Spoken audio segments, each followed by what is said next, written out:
Yet another impromptu live with Lottie. And today I thought I'd get my pearls on and my pearl earrings and look a little bit posh today, a little bit prom and proper, because I'm speaking to the LIVELegals expert, the 500-word contract lawyer, who's going to share her knowledge and skills and her journey about going from stage to screen. As a live stream queen, that is the amazing Miss Sarah Fox. Hey, Sarah. Hi. How was that intro for you today? Did that one work today? Fabulous, fabulous, fabulous. I think I might have to record that and use that for everyone. That's going to be my new intro. Oh, yeah. Just pass that one on to the world as your speaker intro. Yeah, I just like a license to use that. Yeah, well, thank you. I was going to say, where's the supportive bra, as you introduced to us, the broadcast release agreement that we use on Ladies Go Live. Got to have a supportive bra. So, Sarah, what I wanted to chat with you today is, obviously, as a fellow past president of a professional speaking association UK region, and when I was president here in Ireland, I want to chat with you to pass on any top tips to our speakers of Singapore, because you're fairly near the early days of your live stream journey, but I know you're already seeing the power of it and the impact of it. So why don't we start off with, tell us a little bit about how you got where you are with your speaking, and then we can find out how you're now shifting it onto live stream. Okay, so I did my first speech about 20 years ago to an audience of sort of 500 engineers who'd been at a full-day conference. I was the last person before the end, and they were they'd sat through an awful lot of very technical conferences and speakers, and I was talking about law. Thankfully, I'd made it funny and witty, and I started by acknowledging that we were running behind schedule, and I was 15 minutes between them and the bar, and I wasn't going to be the person to hold them up. And I got such a buzz from that room that I thought, you know, I really quite like this idea of speaking. And then it went on the back burner because I was too busy being a lawyer and then a mum and a support lawyer and all sorts of stuff.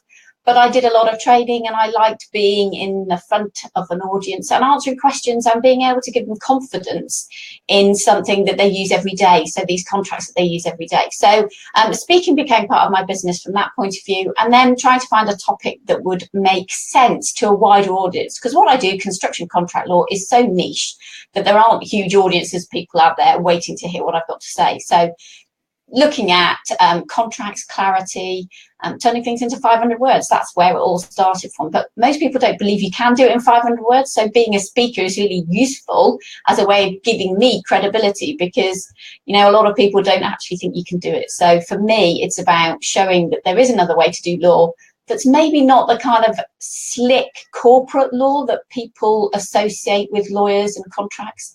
So to give it a bit more colour, vivaciousness, clarity, just to make it, you know, lovable. Because I talk about lovable contracts, so lovable speakers, that sort of thing. And live stream's perfect for that sort of thing. And I love it. I love it, Sarah. That oh, with a big echo you've got on the background. You've got a speaker on your end. Can you mute a microphone, Sarah? Yeah. Or turn a mic. There we go. That's better. This is what happens on live stream, folks, is that sometimes you get the feedback from somebody else on the other end.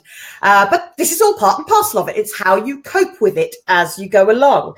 Now, I've had the joy and the privilege to actually see Sarah speak both on stage, and I've been here as well, just doing this to Sarah, because I've seen her create her speaking products, and I've watched her use videos, and we've had chats about the Confidence on Camera side of things. But I also love the idea that you came up with sharing your speaking expertise in 500 words, approximately. How many minutes did 500 words turn into being on camera, Sarah? It was about 3.5 minutes, which is kind of a perfect, you know, grab a cuppa, come and listen to something. You know, it's not so long that it's going to put you off. You don't have to bank it for later, shove it in a folder, which you'll never go back to. It's kind of immediate. Watch it. You know, it's not so long that it's going to put anyone off. But you started off with those, recording those as videos, and then building your products in the background. So a lot of people weren't even necessarily knowing that you were, your audience is growing in the background because you're doing those for very specific people and very specific clients as a speaker on screen. So why do you think now is the time for professional speakers like yourself to shift into this mode? Even though speaking on screen might not be your expertise, like it is with me, what have you, share with us why now? And then secondly, what have you learned that you've needed to do to be able to present like this on screen, Sarah? So for me, it was a result. I was doing a presentation skills course with a law firm, and we were talking about all the different tools and tips and the things that they could do to make themselves present in person better. And I said, you know what, the competition's not that good. You know, you only have to show yourself to have a little bit of character and a bit of knowledge, and you will stand head and shoulders above the crowd. Now, they're a law firm. They've got loads of marketing teams. They've got expertise. They've got people who will feed out all their social media and stuff. There's just me. So I needed a way to be able to kind of cross that sort of expertise, color, character, and all that kind of stuff really easily and simply. And the live stream was a perfect tool for that, because there's a lot of stuffy corporate legal videos out there and legal blogs, which I think put a lot of people off the law. They don't draw them in, they put them off. So live streaming was perfect for me because there's just me in the business, and it was a way that I could be immediate and get out there and, you know, show that contracts were important.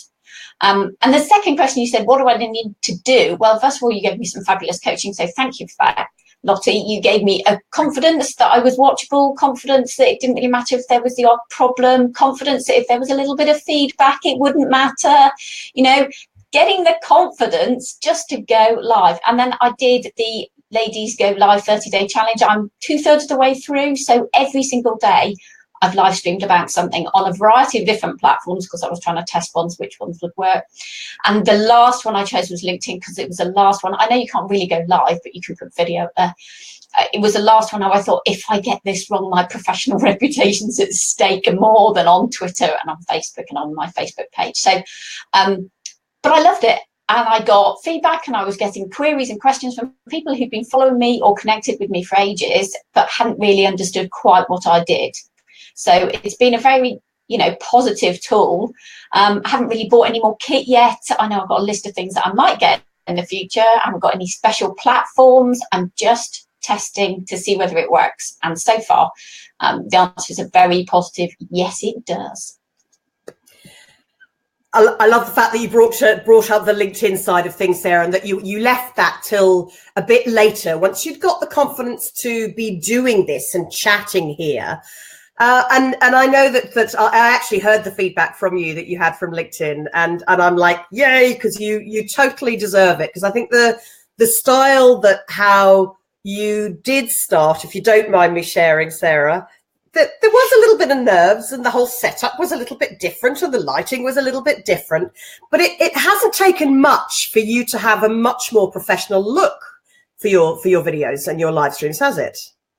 No, and I think sometimes it's just about doing it. I remember when I first set up my blog, I decided I would blog every single day for a year. I got up to about sort of mid-March and gave up, but I realized that by just knowing that I had to blog that day, I was looking for stuff. I was looking for things to comment on, to news, to, you know, things that were happening in my life. Same with live streaming. It was just being aware, making it sure. And then, you know, getting feedback from people. I went live on Twitter and I was upside down. I couldn't change it because I'd set up my tablet in a specific way. I had no, but anyway, I made them laugh. You know, I chatted about it. I acknowledged that I was upside down. And you know what?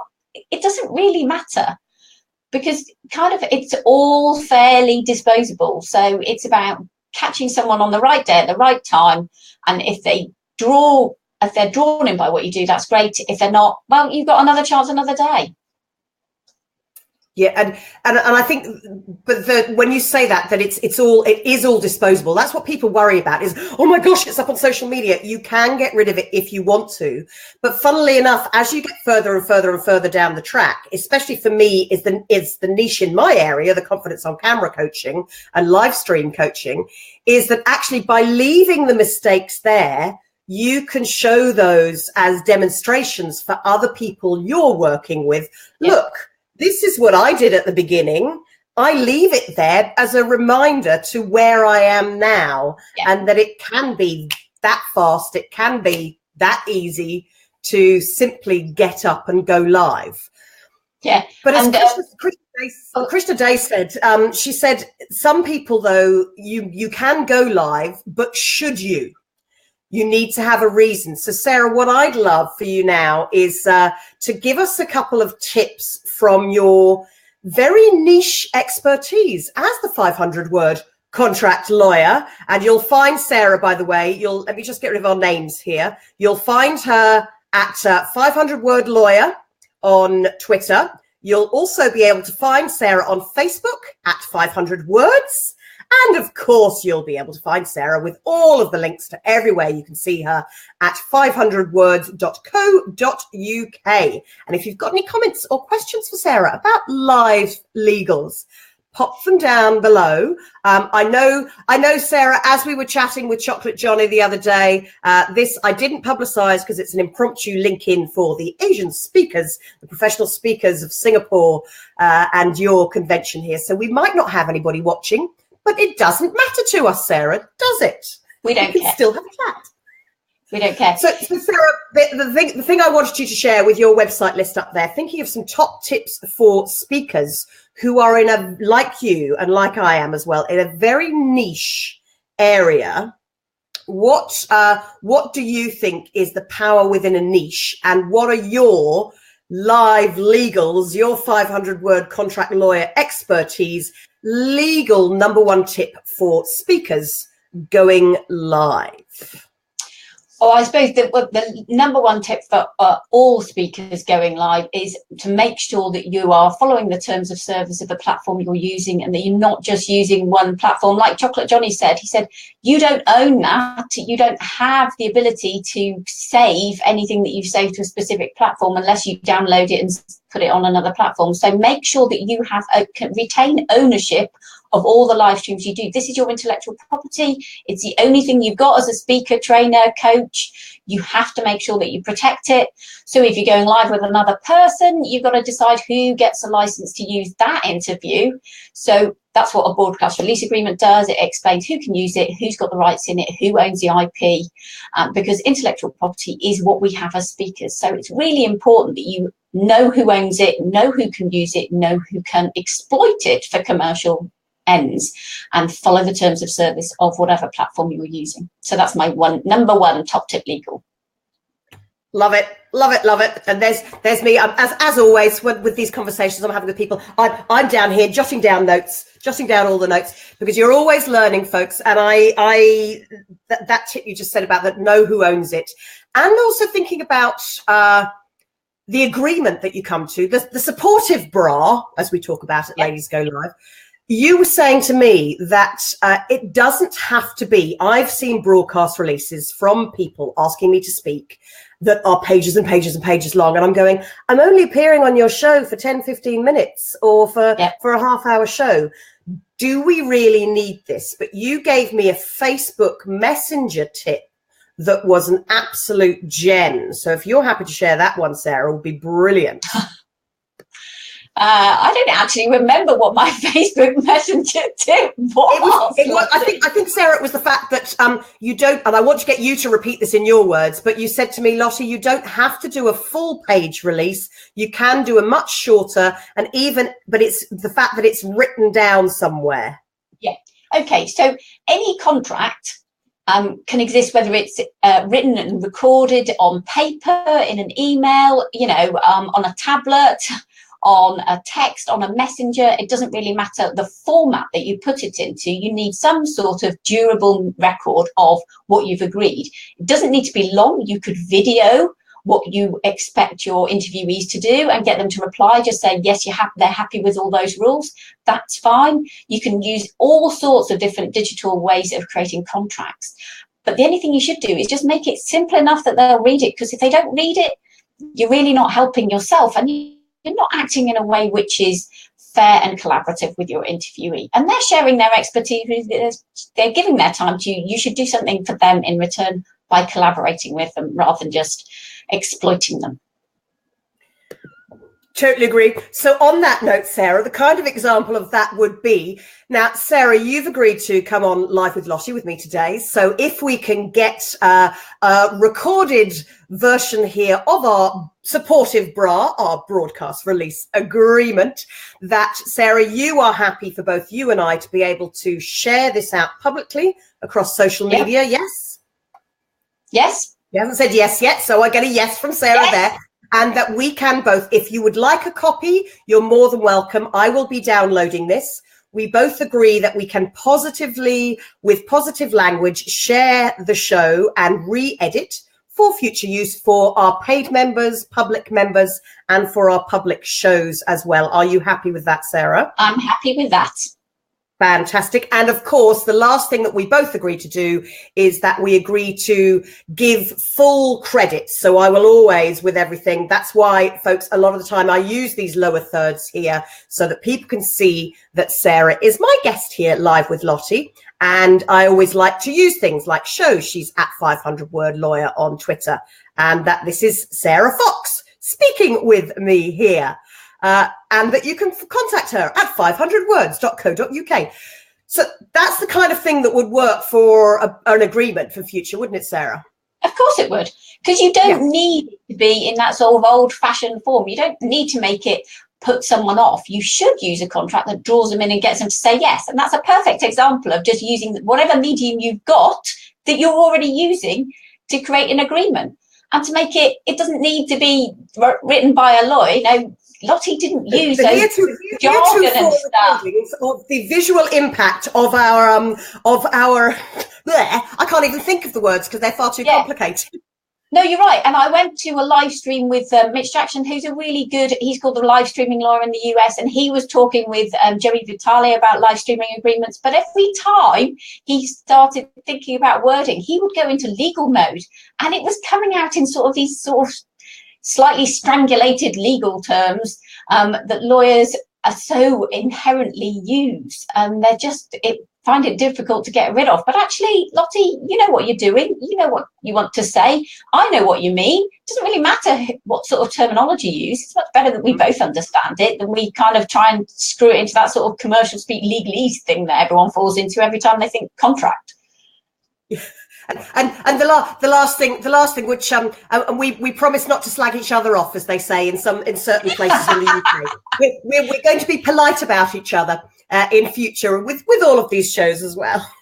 Absolutely. But I always think it's very important, Sarah, to from my point of view as a through Ladies Go Live and through Confidence on Camera, as a coach, people doing this, my number one tip is always, please promote the person who has been kind enough to give you their time, and any time in future you are speaking about them, make sure you do share their links, because then you're going to get people coming back again, aren't you, Sarah?